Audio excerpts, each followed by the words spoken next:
Hello and welcome to Nerd Subculture. I'm your host Jared.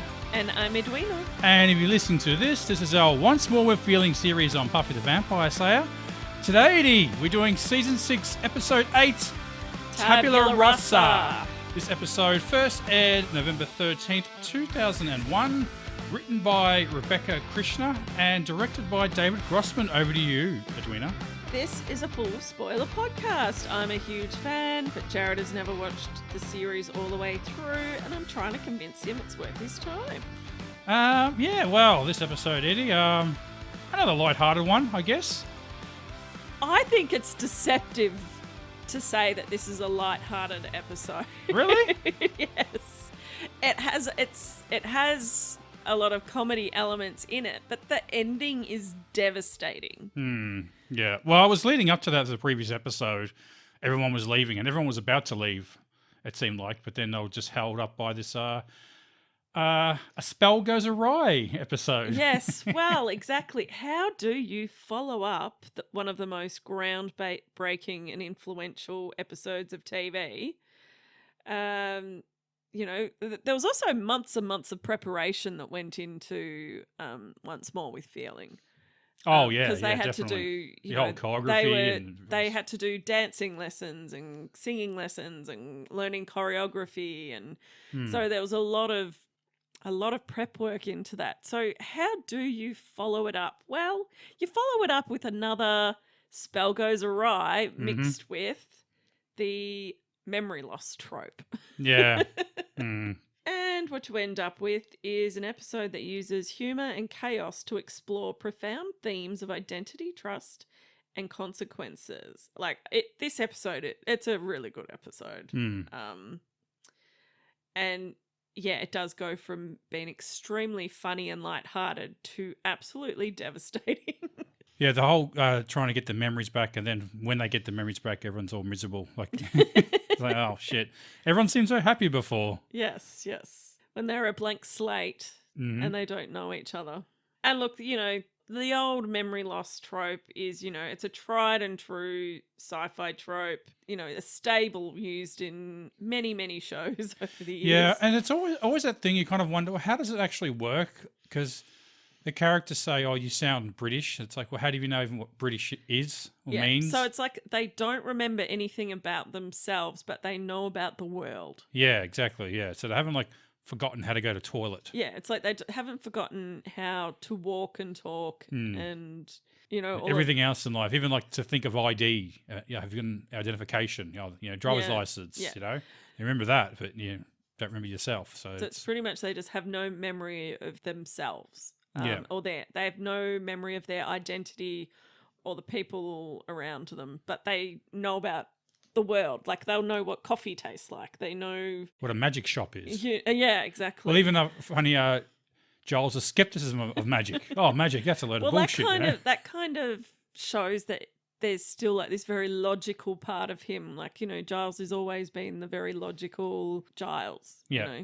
I was just going to name a few shows that have used it. Oh, I can name one. Dark Matter did a whole season of it. Yeah, Dark Matter was a sci-fi show, and to be honest, Firefly. It was a bit of a rip-off of Firefly. A lot of the characters were very, very, very similar to Firefly characters. Yeah. But the show starts out where they all have memory loss and they're on a spaceship. I think they just give themselves the numbers of who woke up. Yeah, something like that. Very cheesy show though. I couldn't watch it. I don't think we got. I think we got about halfway through the first season and kind of went, "Oh, this is." I think the first season was them getting their memories. So I think the end of the first season they got their memories back. Yeah. I think it ended that way, or something like that. And one of them was a traitor. I didn't know who it was. And then the second, and I think we watched the second, maybe the third. And I'm like, oh, the cheese has got too much in the end. That was a really cool show. Good. It was good world building. Just the characters are just caricatures almost in the end. It also seemed a little bit of a rip-off of The Expanse, because I think The Expanse had become kind of popular at the time. I think it was before The Expanse. Yeah, but The Expanse was a book prior to that, so you could say maybe they lifted some ideas from it possibly. True. Rick and Morty do the mind blowers. Do Morty's mind blowers, and they do and that episode is a fantastic episode Because Morty points out that he probably wouldn't make so many mistakes if he could remember the mistake. Like, it's that you can't remember the mistakes that you've made, so you keep making those mistakes. Yeah. Yeah. It's also that sort of saying you are your mistakes. Yeah. Kind of like Eternal Sunshine of the Spotless Mind. Yeah, that's a good one. Where they keep erasing the memory of each other, but then they keep falling back in love with each other. And then erasing each other, and so the circle continues. Yeah, so they find themselves erasing each other multiple times. The other thing that we actually watched a movie just recently that also deals with memory loss. Not memory loss, but drugging people to lose their memory. So Blink Twice. Oh, yes, yeah. Also uses the memory loss trope, but yeah. It's a bit more horrific. It's a bit more horrific. It's not really a trope. Well, it's been, they're being roofied basically. But but like whole weeks have been taken away from them. So yeah, I guess so. But they also, he justified it by saying, it's a way of dealing with trauma. Like that's how the best way to deal with trauma is to erase it. Oh yeah, I think X-Files also had an episode, and Star Trek Next Generation also. Well, I can't remember that one. I can't remember it. It's erased from my mind. Yeah. All right, I think it might be time for the summary. Oh, yeah, all right, to the summary. We'll get back to it. Yep. As Buffy and Spike discuss their recent kiss, their conversation interrupted by demon loan sharks demanding Spike's overdue payment of 40 kittens. Buffy steps in, quickly dispatching the thugs. Meanwhile, at Xander's apartment, Willow, Xander, Anya and Tara discuss the shocking revelation that Buffy was pulled out of heaven.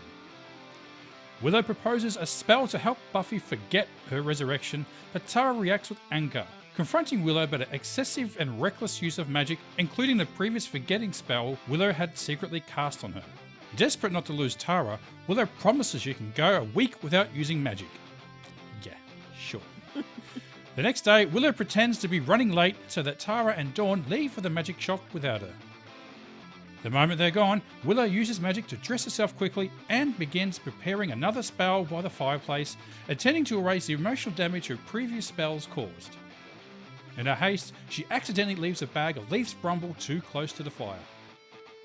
Later, the entire gang, including a disguised Spike still evading the loan shark, gathers at the magic box where Giles announces his decision to go back to London. Unbeknownst to the group, the crystal Willow used for the forgetting spell is in her pocket, serving as a timer. Back at the Summers house, the leaf Brumble ignites and the spell spirals out of control and the gang all fall unconscious. When they awaken that evening, none of them have any memory of who they are or where they are. Spike mistakenly believes Giles is his father, while Anya assumes she's engaged to Giles. Seeing Willow on Xander's coat, the two guess they might be a couple. Using clues, the group starts piecing together their identities. Xander, Willow, Anya, Giles, and Tara find their IDs and Dawn from her necklace. Lacking any identification, Buffy names herself Joan, while Spike assumes his name is Randy based on the label inside his stolen coat. As they try to reach the hospital for help, vampires attack the shop, targeting Spike. In the chaos, Joan discovers she has superpowers. Willow, Tara, Dawn, and Xander escape through the sewers, while Anya and Giles attempt to find a magical solution. Joan and Randy head outside to fight the vampires, where Randy learns he is, in fact, a vampire, but a good one. Back inside, tensions between Giles and Anya escalate when her spell goes wrong. Giles reveals a one-way plane ticket in his pocket and admits he plans to leave her. However, he reverses Anya's spells and the two reconcile with a kiss. Meanwhile, in the sewers, Willow, Tara, Xander and Dawn battle a vampire. Amid the struggle, the crystal in Willow's pocket falls out and is crushed, breaking the spell and restoring everyone's memories. With their identities and memories intact, Giles departs for England. Tara, heartbroken and unable to trust Willow, moves out of the Summers house. In the aftermath, Buffy seeks solace in Spike, giving in to her emotions as they share a passionate kiss beneath the stairs of the Bronze. The end. Yes. The end. And what an ending. Yeah. All right, talking points. So, The first thing I'll bring up is, did Spike's suit look familiar? It did. I don't know where I saw it from. It wasn't from. Actually, it wasn't from a movie, was it? No. Is it from the show or is it? Yep. It's from the show. Yep. Oh. So think back all the God. way to season 4, the season final, the episode Restless. Yeah. You remember the scene with Giles and Spike on the swings? Yeah. He's wearing that suit. That's the same suit. Spike is? Yep. Oh, okay. All right. And I'm just going to read you the conversation that they have in that episode because it does relate quite heavily to this episode. Okay, yep. So Giles and Spike are on the swing as Xander walks up and Spike says, Giles here is going to teach me to be a watcher. Says I got the stuff. Giles then says, Spike's like a son to me. Foreshadowing. Yes, and as they both smile and continue swinging. The next thing, Xander says, that's good. I was into that for a while, but I got other stuff going on. You got to have something. Got to be moving forward. And then Buffy says, like a shark. Xander says, like a shark with feet, much less fins. Spike says, on land. So in this episode, you get him wearing that suit and there is a literal loan shark. I got to be honest, I thought that character was terrible. It looked like a Power Ranger character. It did. Even like the bad lip syncing as well. And but everything. You know what? It comes back to that why we love Buffy and its absolute balls to the wall campiness sometimes. And yes, that character is very campy, but it's also kind of a bit of an allegory. Also, a literal loan shark, Eddie. No, but when it no comes subtext, Eddie, just text. Just text, yeah. But I'm not talking about the loan shark in general. It's the fact, that the loan shark is after them for gambling debts. And then you've got Willow, it's sort of does it run kind of parallel with Willow's story? Because Willow also is dealing with an addiction. And often what people do is you get a loan shark and then you continue gambling. You gamble that money again, trying to win back your losses. Like to win back your losses. Mm-hmm. And that's exactly what Willow is trying to do in this episode, is that she's doing another spell to fix 2 other spells that have gone wrong in her eyes. Like she's trying to fix, as what Tara says, she's trying to fix things into... Yeah, you're right. You're losing money, so you're trying to fix it by getting more money by gambling. Yeah, which is exactly right. Yeah, it's the same thing. Yeah, they got to win back their losses. They got to fix their money issue by gambling more. Yeah. That caused the money issues in the first place. Yeah, which is exactly what Willow's doing, but instead of it being gambling, it's black magic. No, that's pretty good. I like that. Yeah, so there was, though they did have lots of time and preparation for Once More with Feeling, there's a little bit of foreshadowing thrown into this episode back in season 4. So yeah. Well, they've been building up to Willow's. Oh yeah, they've definitely been building Willow's magic issues for a long time. Now she's actually, paying for it now. Probably since season 2, they've been building up to this. I know I messed up, okay? And I want to fix it. So let's just talk about Willow's abuse of magic. Again, that was my next talking point. Well, what else is there to say? We haven't said before, really. It's well, no, because in this episode you truly see Willow's arrogance. Like we've already said, Giles points out that she's extremely arrogant when it comes to magic. Even though they have had multiple spells go awry, where she's endangered her life and the lives of those around her, she still is very, very flippant with her magic, very reckless. Mm-hmm. And she absolutely cannot see Tara's point of view and why. What she's doing is wrong. Yeah. Yeah. Even when Tara is like, it started out that you were trying to do good things, but now you're just changing things to the way that you want them to be. Like, it's for the sake of it, even like changing clothes. yeah. She has to Like use magic to change clothes. Like, she just always goes for a shortcut. She never tries to problem solve it any other way. She goes straight to a spell. The thing is, though, like you say, there's consequences, but there really haven't been for her, in the sense of like when a spell's gone wrong. Otherwise, like her changing clothes isn't a big deal. Like she did that and nothing happened. Yeah, like as I said, it's fine. These little but she's reckless with it, and the fact that she just leaves she's trying to be sneaky, but then she rushes this very dangerous spell, and then leaves the thing and next then to the leaves fire. it sitting there, and it's like, well, aren't you trying to be sneaky and hide it? Like, why have you left it out? If you left it there, she would have seen it. Yeah, like the whole reason that she found out in the first place is because you gave her the damn Leith's bramble, like she pinned it on her shirt. Yeah. That's how Tara found out. Well, no, yeah, she worked out that's used for memory spells from the previous episode. So if she sees it again, she knows she's been using it. So absolutely, yeah. Yeah. It'd be like leaving a bloody TAB ticket on the ground or something, you know? Yes.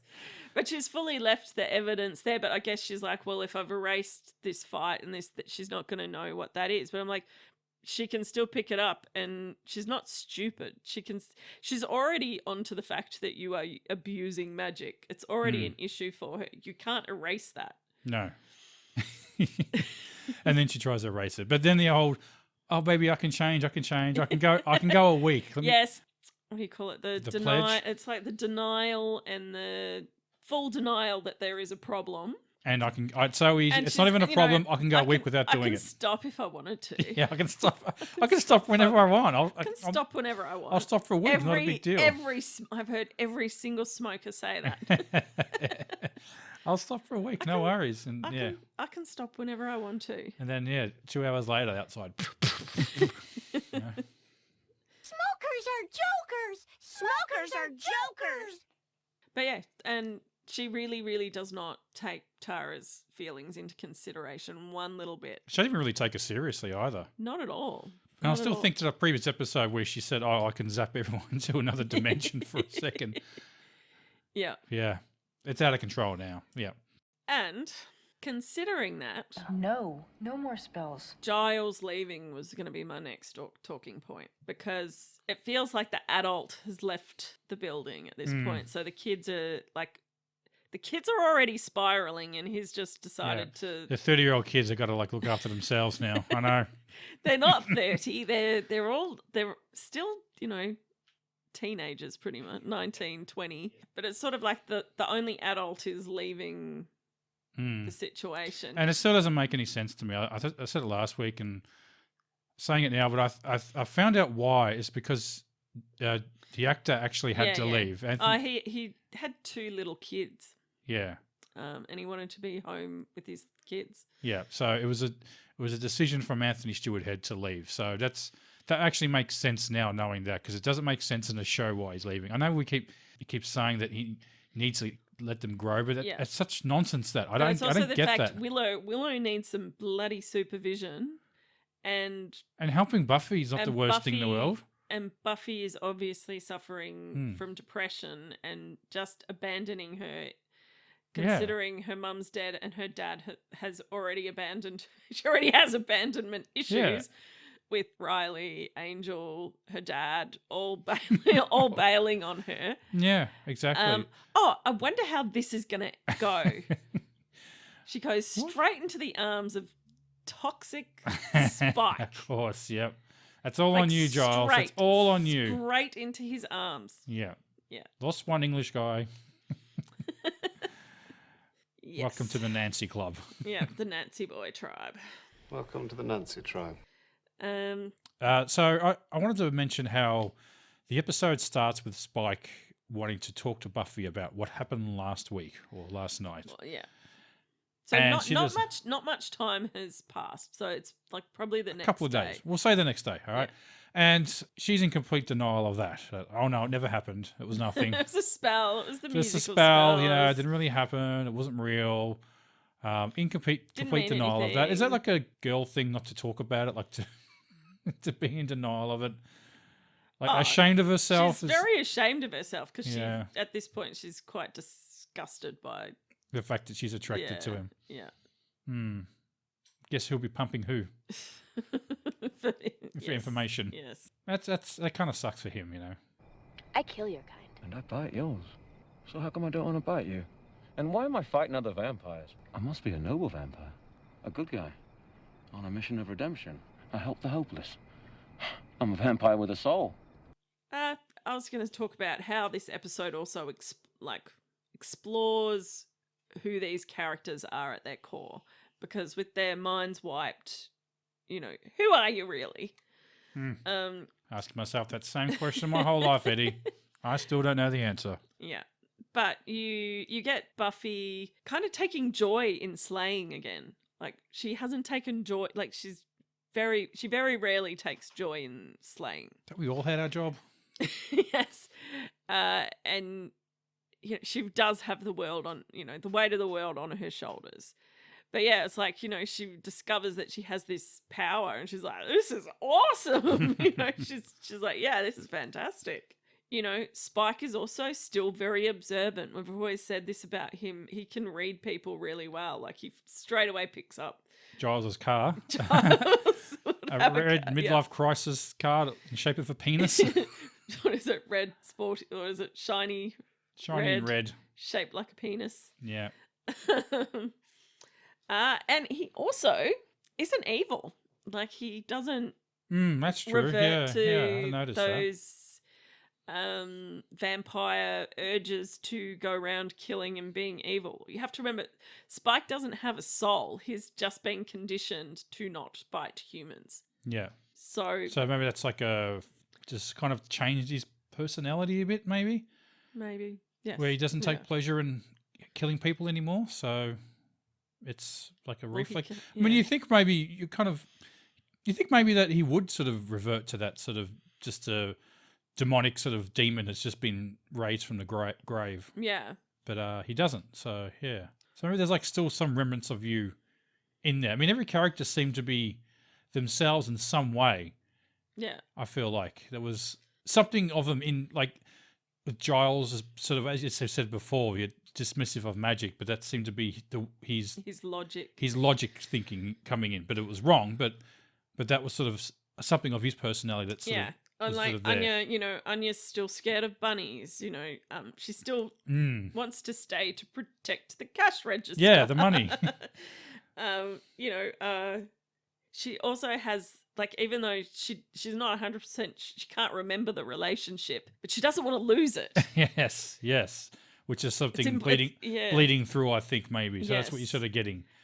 And possibly some foreshadowing Because of things to come. They had no Xander and Anya had no sort of interaction with each other whatsoever. No, and you could kind of, like, she even says things like that Giles and Spike are ruggedly handsome, like there's this ruggedly handsome resemblance between them. So, What does that mean?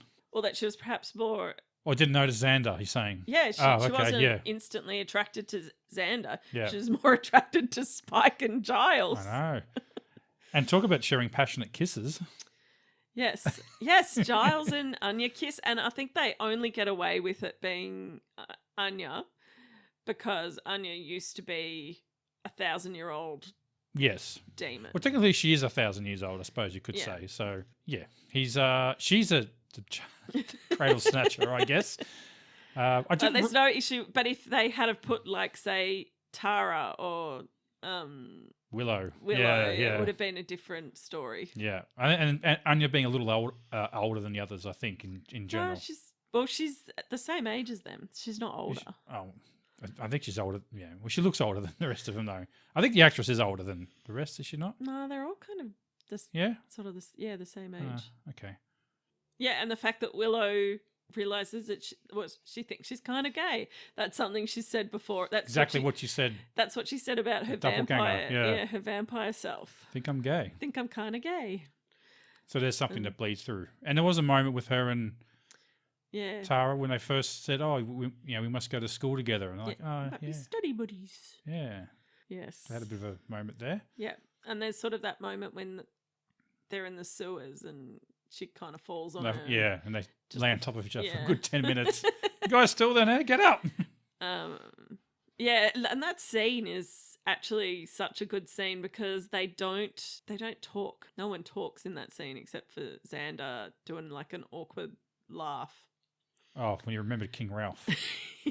King Ralph? I think he was just laughing at the situation. Yeah, the King Ralph reference. Yeah. Who remembers that movie?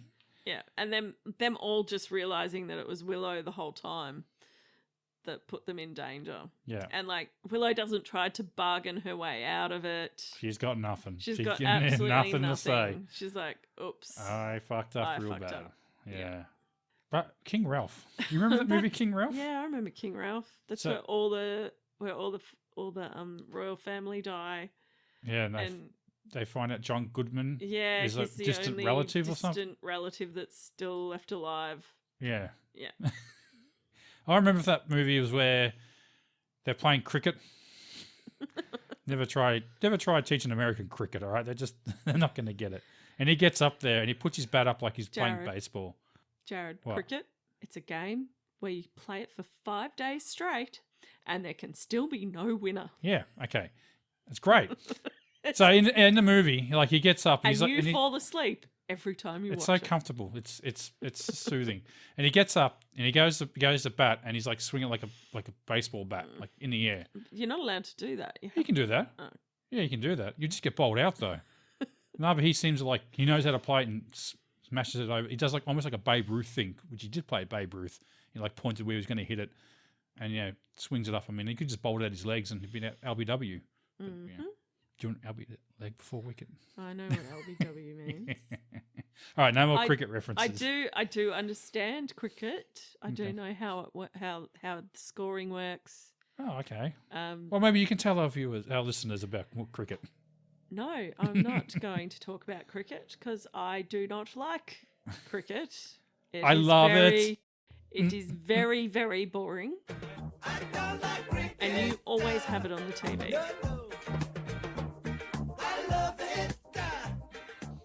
Yes, you do.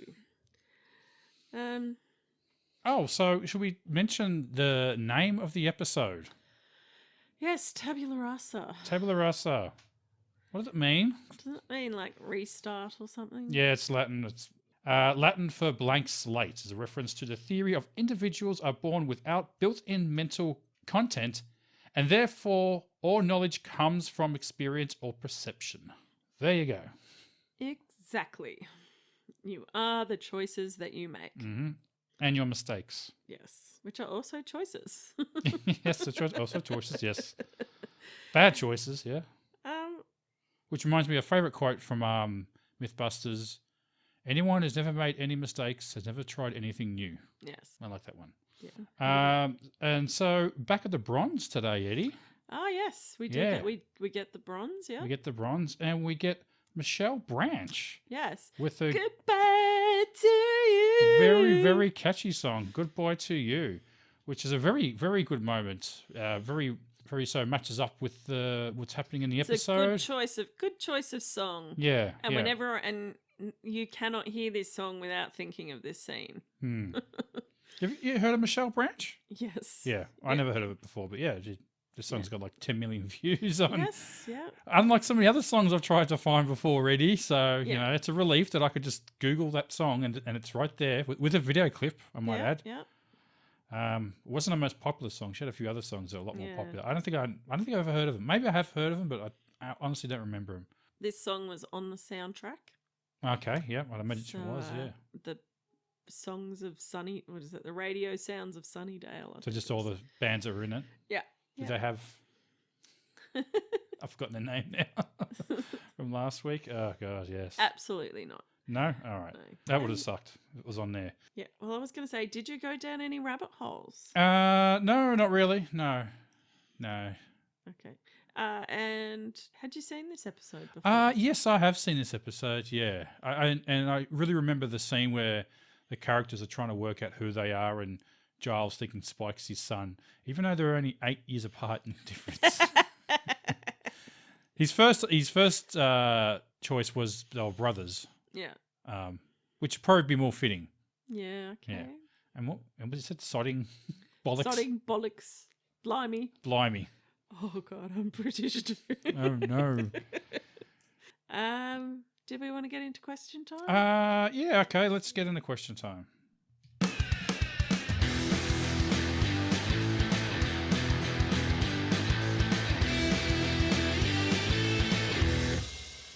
Excuse me. I'd like to ask you a few questions. Okay, Jared. Mm-hmm. Which character was your favourite in this episode? Randy. Randy Giles, yes. Randy Giles. Spike makes this episode incredibly funny. He kind of carries this episode. He does, doesn't he? Yeah. Yeah. Really liked Randy. Yeah. Which character did you love to hate? Teeth/shark guy. Yeah, I went the land shark. The land shark. Yeah. Land loan shark. Land loan shark. Straight out of Mighty Morphin Power Rangers, I reckon. Yep. You know what? It probably was a reused costume. Very well could have been. LOL moment, Jared. Favourite LOL moment? Oh God, there's so many. I think the whole scene where they're like spitballing of like who they are and how they're all related to each other was just hilarious. Yeah. But I actually did go with Giles kissing Anya. I went with, oh, listen to Mary Poppins. He's got his crust all stiff and upper and that Nancy boy accent. You Englishmen are also, oh, bloody hell, sodding, blimey, shagging, knickers, bollocks. Oh God, I'm English. Oh, yeah, absolutely love that. Mint. Mint, which I hate that term. Favorite fight scene? So it's when Buffy and Spike are fighting the men. Is it in front of the house or in the street? Or They're where just are they? in the street. Just in the street, yeah. Yeah, some pretty cool fly kicks there that Buffy does. I went with the one where Joan realizes that she has superpowers in the shop. Okay, yeah. Because again, it was sort of that instinct came back to her. You also missed the part when she like kicks down the letterbox and then uses that as a stake. So a bit improvising. Yeah. Favorite scene? Again, that scene where they're all trying to work out who they are. It's That's what I've got as well. Yeah, great. I do love them trying to work out who they are. Yeah. And how wrong they get it is what makes the scene. Yes. But then again, it's kind of logical where they, like, the conclusions that they jump to, they're not, like, out of... Well, they make sense, don't they? So yeah. were they both being British? Oh, maybe we're brothers, father and son, and she's married and they both own the shop together. Oh, maybe I'm married to you, Yeah. And then even Buffy and Dawn, like, having similar hair. And, that's right, the Umad. Umad. But, with their real personalities bleeding through when Dawn did the at Buffy when she picked Joan as a name, she's like typical sister, like Did you just my name? No, I mean, it's so blah. Okay. What is your least favourite scene? I actually don't have one on here. I don't know. Like every scene's pretty good. I couldn't really pick one, to be honest. What did you have? I had just Anya doing the spells. I think was really just got a bit annoying. Yeah. Yeah. Actually, maybe the scene where they're at Anya's and Xander's house discussing what they've done. Okay. Yeah. Yeah. Just to. I mean, look, there wasn't really it's not a bad scene. I mean, we've got to remember the least favourite scene isn't necessarily a bad scene. Just there is a lot of good scenes in there. And that was probably I feel like we've already sort of done that. I mean, you haven't had the characters sit around with the realisation and discuss that before. So I get the relevance of it. Yeah. So but you got to pick a least favourite scene. So maybe I might go with that. But then it leads into a really good scene with Tara being like, how dare you? Yeah. All right. Favorite quote? Well, it's got to be Spike or Randy.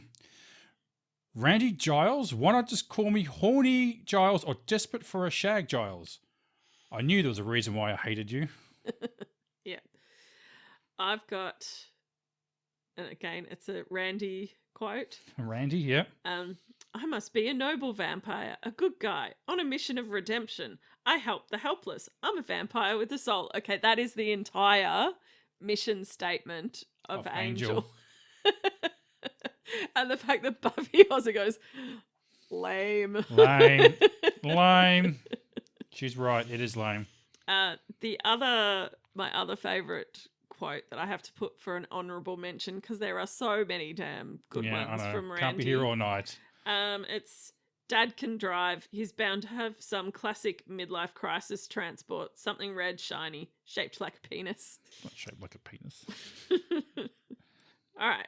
Who gets the wooden spoon? Oh, Willow gets the wooden spoon. Absolutely. I think she's Don't leave the big bag of magic memory flowers, memory loss flowers, sitting in front of the fire. Right next to the fire. Did she drop it or she just left it there? She just left it there. Idiot. Didn't bother hiding it again. No, yeah. Yeah. On your like last strike too. Like yeah. Extra careful to hide everything. Yeah. But Don't again, leave your racing TAB tickets sitting on the table. Yeah.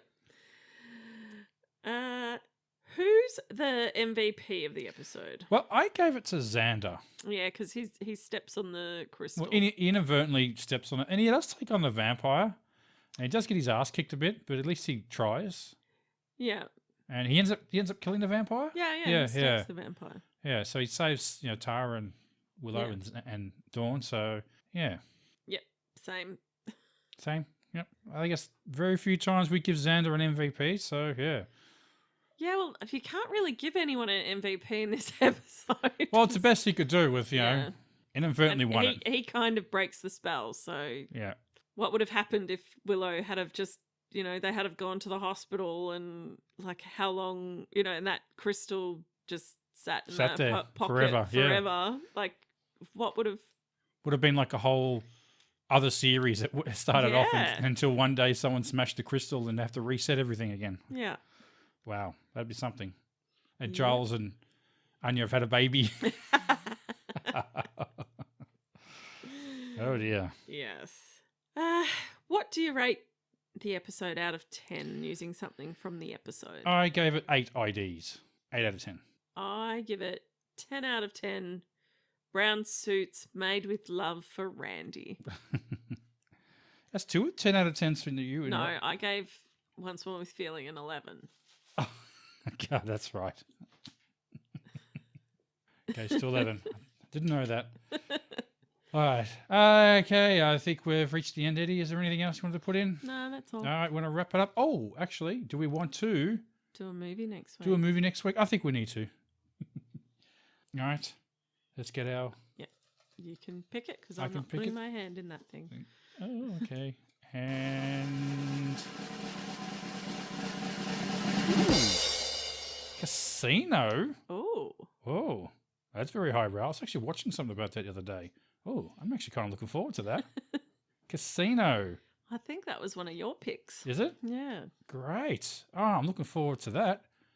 Casino. Yes. Just don't tell me I'll make you laugh. I think I'm a funny guy. Funny guy. Yeah. He's never a funny guy. Don't tell Joe Pesci's a funny guy or he's bad at rap. You seen his rap music before? Nope. Yeah, don't. All right, let's wrap it up, Eddie. All right. Well, I hope you've enjoyed listening to us tonight. We are Nerd Subculture. My name is Jared. I'm Edwina. And if you like what you listen to, you can find us on TikTok, Instagram, YouTube, X. There is a Facebook page. And if you want to help out the podcast, follow the link tree on the socials to the merch store. Yeah, great. Do all that stuff. That'd be great. Till next time, Casino. We'll see you there. Bye. Bye.